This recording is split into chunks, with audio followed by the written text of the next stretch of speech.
أهلا بكم مشاهدينا من جديد لاستكمال الحصاد وبالعودة إلى الخبر الهام الوارد أسفل الشاشة والمتعلق بسماع دوي انفجار قرب الأمن الحضري رقم 13 بباب القنطرة بولاية قسنطينة.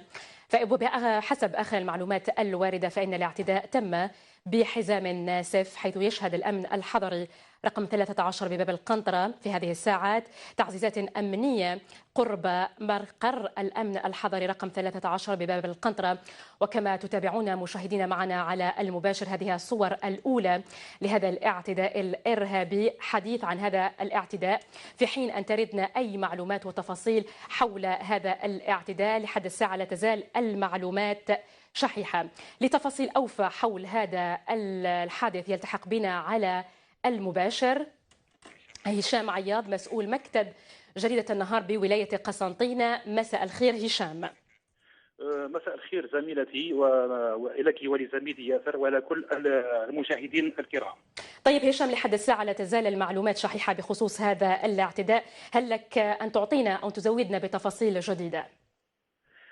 غاية اللحظات زميلتي المعلومات المتوفرة تؤكد بأنه فعلا تم تنفيذ عمل إجرامي انتحاري باستعمال حزام ناسف استهدف مقر الأمن الحضري رقم 16 الكائن بحي باب القنطرة المتواجد بوسط المدينة.